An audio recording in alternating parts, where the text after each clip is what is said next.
The electrician installing my plug in my garage asked me one question, and that question ended up turning into $3,000 a month. This is the story of my first freelance client. Hey guys, it's Carrie, and last week we talked about how I was able to buy my second property, which was a new construction, using Chewy RSUs, and that allowed me to be able to close on a home that gave me $61,000 in equity. And the other thing that we mentioned as well was around me having a conversation with an electrician that led to a phone call that I ended up getting a few weeks later. So today we're going to actually talk about everything that resulted from that phone call. The call ended up happening a few weeks later after I talked with the electrician who just asked me a simple question of if I am still coding or not. The call came from his boss. It was interesting because all I had to do was just tell the electrician what I did, that I was still a software engineer, and I didn't necessarily have to go out my way to go find this client. I didn't apply to anything. I didn't pitch myself, and the opportunity just really came to me. The conversation with the business owner or for the electrical company was like very informal. It was really more around, hey, this is our problem that we have, and the problem was we're running old software for a couple business processes that we have going, and we need to be able to rewrite it to continue to add features that we need. So his other developer was on a call, was able to explain what the software looked like, and gave me some examples. And then they just asked me a little bit about like my experience, about if this is something that I could really help with. And at the end of the day, it was more like, yeah, of course, this is something I can help with. This is right up my alley. And the terms ended up being that I told them that I could only do about 40 hours a month because of me working full time already. And for the rate, I ended up establishing a rate of $75 an hour. So 40 hours times that 75 ends up bringing me about $3,000 a month. And the cool thing about this is they made it clear it's a flexible schedule. It's really just around getting the project done. And there wasn't even any hard deadlines to go with it. And that was just important to me because this would be my first like big project that I'd be taking on from freelancing and getting that client. And it was important for me to be able to have this not compete with my full-time job. And it's something that I can just kind of do on the side without having to worry about impacting performance of my main job. As far as the details, what we started out with is their current application is for the electrical company, and it's really around them having field technicians in which these electricians go out, perform services for their job sites, and they go and do this like every day. So they had a system where the field techs are able to have like not a mobile app, but a browser app that they can load on their phones to be able to submit timesheets and the work that they did on the job sites. And then they had another side where they had a Windows application that the boss had that was able to go on the office side and actually build clients with that actual software itself. So the only thing is like that was built in 2000, and yeah, I'm saying that correctly, no exaggeration, 2000. So this application is almost as old as me, and it's running on talking directly to the database as well, which in my field you don't necessarily do. You always have a layer in between, and it was something that was slowing them down because it would be a lot of work for them to be able to add the new feature onto this, add any new features onto it. Honestly, they were saying that they wanted to just rewrite it from scratch. So it still works and it's still being used today, but we are rewriting things from scratch so that we can just replace this system entirely. And the plan ended up being that we wanted to rebuild everything. I'm rebuilding everything that the user sees and interacts with on the front end from scratch, while the other developer that's working with them, who's worked on the whole entire application before, is just going to focus on the database and the infrastructure that my front end will depend on. And we're also making another decision to merge the two apps into one that they have. So they'll have one application that serves both the field technicians as well as the admin side that the boss is able to use. So it wouldn't be any more of having to rebuild the application and give it out to the boss to be able to download it onto their Windows machine. So now everything is going to be in the browser, and everybody can go and be able to hit the application on the browser. As far as the choices that I made for the technology stacks that I want to use, I'm using a framework called Flutter for the front end, specifically Flutter Web, to have a web application. And what I love about Flutter, actually, to go on my nerd rant here, is that Flutter is a framework in which I can be able to write code for an application and be able to have it run on the browser, run on the mobile app, or even run on a desktop app. So I'm writing the code now to be able to run in the browser, but if I wanted to, I can actually have the code build the application to be pushed to the iOS store, the App Store for iOS, or Google Play Store for Android, or I can actually have it pushed up for Mac OS, or even have it built for Windows without me having to rewrite the code. And when it came to that, it just made it like a no-brainer choice. I worked with the framework before, and it's something that's familiar to me. I haven't worked on it in a while, so it's a new challenge for me as well. The other developer will be working with me to have the database be updated because it's on an old version of SQL. That's just a query language that we're able to use to run the database itself. But they're working on upgrading that, as well as building a connection layer between the front end where I'm working on and the database as well. So they're building that layer and we're going to work together. But essentially what we're doing is just recreating a system to be written in our modern tools today. And once that's done, we will be able to start also adding new features, which I'm definitely excited about. And as far as like just why this really matters to me is this is more than just me building a website here and there and then just having to continually search for clients. This is a steady stream of income that I'm able to do at my own pace. And it's something that I'm able to learn and continue to learn as I go. And I'm looking at it as something I'm getting paid to learn, which is really great for me. It also allows me to be able to take my skills that I have, that I usually am using my skills for Chewy, who is an e-commerce company, and apply it to a whole different field, which is this electrical company, and see that my skills really transfer, which is an awesome thing to be able to see. So it's really motivational as well to be able to be learning these new things and see that it's not really super duper different from the things I do day to day for my full-time job. Now, when it comes to my time management here, it's something I really just got to consider is just where I'm at right now, right? I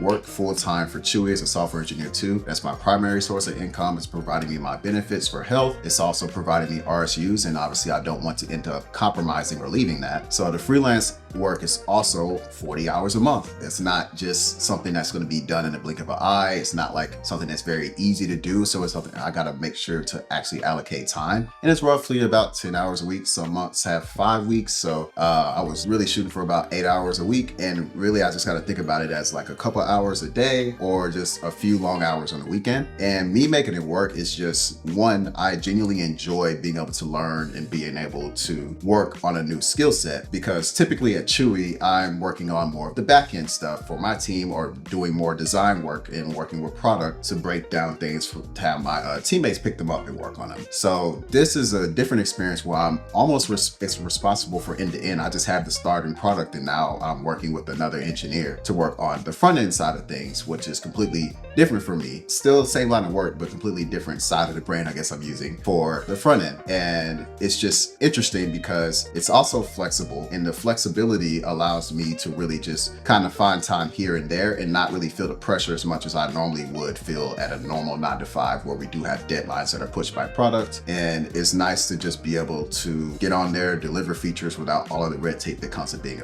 in a bigger company. Now, obviously this sounds all great, but there are still some parts that I still got to get down and do the grind for the work. And it's not always necessarily easy. Some weeks at Chewy, I'm on call, and with on call, that means that if something breaks in production in front of customers, I have to be the first person to respond within probably 10 minutes. It's probably an hour, but really we would try to respond as quickly as possible. And I typically have to carry my laptop with me for that week. And I also have to do deploys after hours for new features that we have going out or bug fixes that we have going out. And during that week, it's just a lot going on. Granted, it's only 1 week out of like maybe a month and a half, 2 months now, but it's still something that takes a little bit of toll outside of work than it normally would. And then there's just some times where I'm just human, right? I just don't feel like working on stuff. But then that's where I have to really think about, what is this money doing for me? Besides me just saying, oh, it's $75, I can always like push the hours off and do it at another time. It's more me looking at it like, now I have business capital that I'm able to take this business money and invest into other business ventures that I have to be able to really push myself forward and be able to have have this time that I'm putting here be leveraged for somebody else's time to help me with another business venture? And that's kind of the way I look at it. It's a way to unlock things for me to be able to do for other businesses. And that was a really big motivator. And then honestly, $75 an hour, you know, if you really just think about it, all I got to do is set aside 2 hours and I made $150. Like, that's also good motivation too. But it's really just the long-term thinking around, oh, I can make some money, I can learn at the same time, and this allows me to save this money and reinvest it for other business ventures. And that's just more than enough motivation for me. I do think overall though, the 40 hours is definitely sustainable for me for now, because it's something, one, I told them that I could do, and two, it's already a flexible schedule to be able to work with. But I don't want to go much higher than that because I don't really think that's scalable to just add on 2 or 3 more clients like it's nothing. So it's really, the goal is just to be able to start generating some capital to have other business investments. And that's kind of what led me to the next thing. It's like, if I want to get more capital, how can I do that without squeezing more hours out of myself, right? So it's either, not even either, it's really just about me saying, how can I get more work done in less time? And that's kind of what led me to my next project. For this project, I have to really just kind of think about my experience with the current client that I have right now and just really put together this reality of situation, right? Like, I'm not at Chewy where I have a product manager or I have like a design team that's going to tell me and give me specifics on what we got going on. Right now, all I have is an application, and the only requirement is to rebuild the application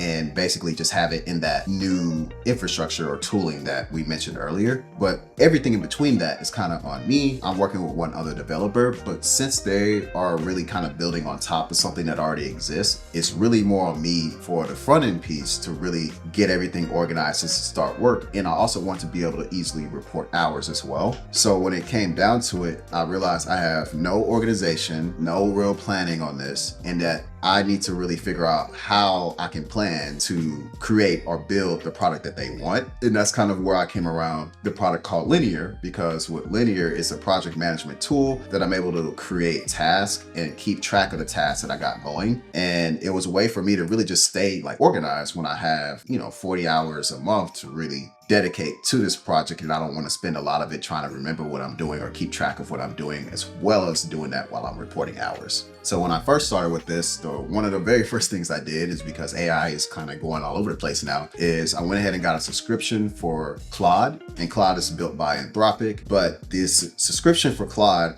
Code in particular, I pay $100 a month for it. I started out with a $20 cheaper plan, but as I've been using it a lot more, I've kept hitting my limits there. So it was easier for me because it was able to help me write code faster. But then as I kept having new things to break down or particular pages that I wanted to be able to take the page, generate a plan on how I would implement all the features for the page, and then break that plan down into tasks, and then put that task on my project management software, which is Linear. And I found out that I could use Claude Code to help me write the plan based off of giving it like a screenshot of the old app, and it was able to create the plan for me. Then I tell it to break it down into the task, and it was able to do that for me. And then I found out that I could actually link Claude Code to Linear. So I told Claude Code to also not only break down the task for me, but put them into Linear so I can actually keep it on track. And this little thinking here alone saved me like hours on the data manual entry, and then also just trying to think through and actually write down a plan versus also breaking that plan up into pieces and pasting it manually into my project management software. So with that thinking, I was like, how can I take this a little bit further? Because if it can plan and write these tickets for me automatically, then it should also be able to code. And that's kind of where I'm getting into the project I was mentioning earlier. Is around December time of 2025, I decided to go with the plan of building my own automation system to actually write code. So the idea was very simple. I would assign or really create a user on the Linear project or the project management software for the bot, and then I would take a ticket, assign it to the bot, and then once I moved the ticket to in progress, the bot would actually spit back a plan for me to approve. Once I approved the plan, then when the bot would go and implement the plan, it would put the change up for me to review. And then once I approve it and merge it back together, the bot would be done with the ticket, and I would move the ticket to close, and then the feature would be pushed out. And it was really around just automating that whole process, because now I'm not writing nearly as much code. And it was really like having a junior developer at my house writing code for me 24/7, except it's not a person, it's a machine actually running in my house, and I can actually show you what machine is actually running on today. It was interesting because AI helped me be able to write these tickets, be able to code a little bit faster. So with this being another expertise of mine, just writing more code for this project, I actually use AI or Claude to actually write this AI bot project. But honestly, as far as the results so far, I'm not going to act like I did everything super duper fast or that it's working right now. I only had it work in pieces because I had the project on my computer for a long time, and it was able to work in pieces almost end to end. So I decided to go ahead and have it running on the hardware that I just showed you earlier. And when it was running on the hardware, it was doing a task. I finally worked out a few things here and there, because there's one time that it was trying to make the code change and it never made it because it didn't have the credentials needed to be able to write the code, or there's some other permissions issue where it couldn't pull down the code, or it didn't have like Flutter installed, which is the framework, and just little issues over time. But when I finally got those through and it was running on a task, I went back and checked on it, and I looked at it later and I said, interesting, didn't look like it crashed, it looked like all the applications closed. And I'm sitting there like, oh my goodness, this thing ran out of memory. So I had to go and grab memory from a hardware store. I went to, I think it was Microelectronics or something like that. And it was the first time I went to a computer parts store, and it was just interesting to go in there. But you know me, I always try to be as efficient as I can. So I went ahead and ordered the product ahead of time, got the RAM, and walked out. But it was just interesting even just going into a hardware store, not a hardware store, but a computer parts store. Every little failure, every little issue that I ran into resulted in me improving the process over time. But as it stands today, I haven't been able to have it generate code after I gave it the approval. So far, it's gotten up to the point where I'm able to give it a ticket, put it into progress, it spits me out a plan. Once it spits me out a plan, I'm able to adjust it as well, and it take the feedback there. And then once I give the approval, that's when it goes and starts to work on the code. But as it was working on the code there, that's kind of where it ran out of memory. So good news, I got the memory, but I haven't tested anything just yet. But this is just where the project is right now, and I'm always be open and honest about that. And in the spirit of that, we're also can go over the numbers. Right now, I pay, like I said earlier, $100 a month for the Claude subscription. And then there's also a such thing as the API costs. So think of this just as the costs that are incurred when the AI or the bot reaches out to Anthropic to run the AI model. And that by itself costs me, over the 2 months that I've been running it so far, really month and a half, $114.57 in January. And then February so far, it's only been about half the month, but it cost me $42.59. So putting those both together, the API cost on top of the subscription cost was $157 over the 2 months. So in total, I've invested $357 in AI tools over the 2 months of me trying to learn and do projects with it. And you know, it's not necessarily optimized right now, so the API cost should really drop. But even then, if you really look at it, $357 over 2 months, and I would have been pulled in $6,000 worth of money from my client. You know, it's still, the math really does work, makes sense. Now this may change later, because right now I'm only testing one ticket, and I'm going to be writing more tickets in the future. But even with this one ticket and it failing half the time and taking up more resources than it should, the math still works out. As far as me in my confidence, and the reason I'm just really still going with it is because, one, I love being able to solve problems as an engineer. It's one of my passions, and I always like being able to try to figure something out. And I have the actual limit for me to solve, right? Like I ran out of RAM. So now that I have more RAM, I can go ahead and run the process as well. And then the hardest part, I feel like, is for it to be able to write code. I've seen it work for me on my laptop, which has way more memory than the system that I showed you earlier. And I feel very confident that it'll work once I am able to run it again when I get time. And then the other real factor behind this is, if I'm able to get this to work, I'm able to take on more clients, spend less time. And really, if I'm able to get the process down right, I can have it to the point to where I'm working for multiple clients simultaneously. So instead of me having to charge $100 an hour to make more money, I can literally just be working for 2 or 3 clients at the same time. And now I go from $75 an hour to $150 an hour, or even $225 an hour. My editor could correct me if I'm wrong on that math.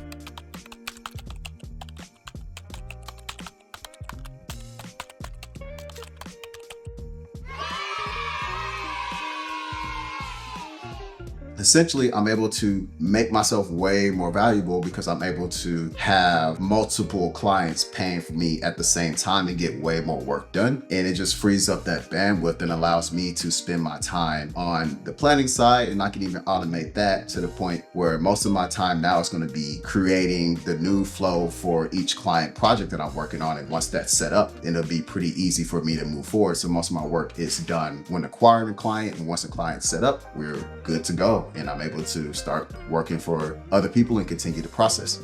Now, I did promise that I would also tell you like where I'm spending my money with this freelance income as well. So we'll start with the $3,000 a month, where my financial advisor is telling me to fund business ventures from business money. And now that I have that business money, one of the first investments that I did make was $2,200 for the Brick Freelancer. And that's essentially a kickstart to the brick business, because we know I haven't been doing the best with it, but it's something I still want to be persistent on. And if you want to learn more about that, we talked about that in the brick business episode, where I invested $13,000 into that business so far before this investment, and only made $68 in revenue. But now I have that being funded all from this. And it was literally nice because this was one of the first things I was able to invest in using my business money and just see this happen in real time. And not a dollar of it came from my personal savings, not a dollar of it came from my main income. It was just straight from this business, and it was just nice to see. So I'm hoping to still get some results on that a month or so after it launches, or after the campaign is completed. And then the next thing that I'm doing that's recurring is $875 a month for the video editor. So I'm paying this because I know one of my skills is not editing or doing any type of overlay or anything like that for my videos. So that's something where I was able to find somebody I trust that does a really good job, and I'm paying him $875 a month to edit these videos, and then also my short form content. And excuse my dog, he's over there just anyways.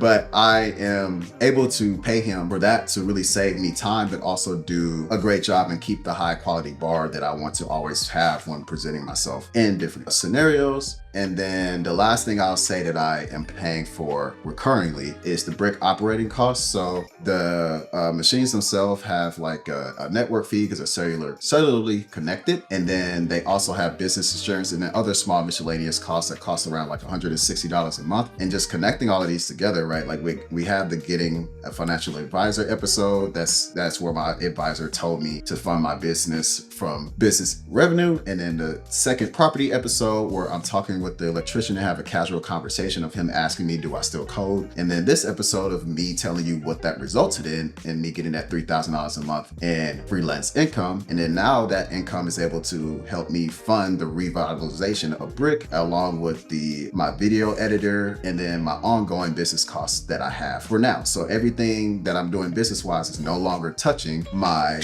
personal savings or affecting my personal financial plan. And this is just something that the advice my financial advisor gives me only works because I decided to go out my own way to create some business income first before continually just investing in business ventures over and over again, which is going to significantly reduce my exposure and risk when it comes to these business ventures. And then just honestly, this is just what building streams of incomes look like, right? It's not going to be super organized at all times. You can still have a plan, but some things are going to get messy. Some things are going to be unexpected, but at the end, everything you're doing is going to be connected. And almost forgot, as far as like what's kind of left from the budget, taking out the reoccurring, we can say once again, the editor's $875, the brick operating cost is around $160, so that leaves me with $1965 a month, and freelance income that can go towards other business ventures. And that's why I was not having a problem with funding brick at $2,200, even though it's more than my excess for the month. I have had multiple months of having this client, so I've been able to save that up and pay for that business venture, and still have plenty left over in case my AI costs go up, or the Claude subscription, which now that I'm thinking about it, I forgot to add that in here. So that's another $100. So it's really $1,865 a month that I will have. But it's just nice to be able to have all of these things covered from my freelance income, which I am considering business income, to be able to reinvest in my growth when it comes to my business ventures. My takeaways that I actually have from working with this client is just really learning first on the opportunity and how it arises, because this was something that came to me not because I was on any platform like LinkedIn, Upwork, Fiverr, or any other platform, or because it didn't even come to me because I was reaching out on email or building a fancy website to a client to attract clients. It really was because I was open and honest with an electrician about what I do on the daily and just presented an authentic person who looks to work hard on stuff and was able to get this referral just off of that. And it's really just interesting because it just really showed me that, you should always be genuine about what you do and care about your craft, because you're always going to make an impression on somebody that can turn into having a business need that involves you. The second thing that I wanted to really talk about is on skills itself. So when it comes to like the skills, it's just interesting because I've been writing codes probably since I was like in high school. Not that you got to be super duper fancy with your skill, but it's just always something that I've been like passionate about and always wanted to learn more. And I've always tried to increase my skills by having like a side project, learning new things in the field itself. And honestly, when the opportunity showed up, I was prepared and could say yes, because it's always been something for me to be able to work on a side project and just kind of dabble in things and just learn more to increase my skill set to become valuable to me and also valuable to other people as well. And if you really just sit down and think about it, right, regardless of me being a coder or whatever I want to be, if you're employed, your employer is paying you for your skill set for a reason, and that's because they find it valuable to them. So if they find it valuable to them, somebody outside of a company will find it valuable to them as well.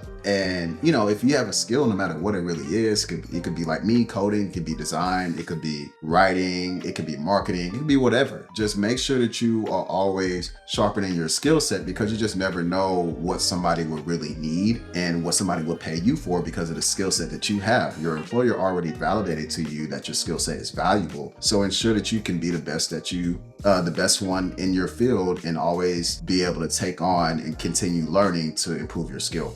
The last thing I want to talk about is, I probably hammered this home in a few episodes, but just on the financial advisor's advice, right? Funding business from business. For me, this was something that was tough because I was like, well, business is always going to take some type of risk of being able to fund it somehow, whether that's through time, whether that's through money or whatever. And it was interesting because I had one success with this freelance client, and it was like, instead of using that money like for personal or using it for whatever, use this to fund your other business ventures that you were curious about or want to do, as a way to give yourself a head start and also minimize risk in case something does go wrong. At the very least, you give yourself a stop loss in saying that I will no longer put my financial plan at risk for any business venture when I can fund it this way. And that advice like really stuck with me, because now I'm able to see it happen in real action with Brick. Like, no matter what happens with Brick, I did not sacrifice another penny of what I got going on, regardless of if it goes well or if it doesn't go well. And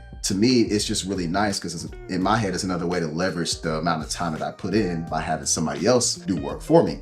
Now that you're caught up on my freelance client, my real estate portfolio, my brick business, and as well as my decision to get a financial advisor, there's one more key piece that I haven't really touched too much on, and that's the fact that I got married. And that was my biggest change, obviously, of 2025, is that me getting married in November of that year, it just really changed everything, because it changed my objectives around money. And that's simply because now it's not my finances, it's our finances, and things from our emergency fund, savings priorities, our combined goals and tax strategies, like it all shifted. So next week, we're going to get into me getting married and how my wife and I are building towards financial freedom together, along with our $25,000 wedding celebration that we're throwing on July 4th. Thanks for watching. I really appreciate it. And I'm just curious for others, have you gotten a job in an unexpected way? If so, I definitely would love to hear your story about it. And I'm looking forward to seeing you guys on next week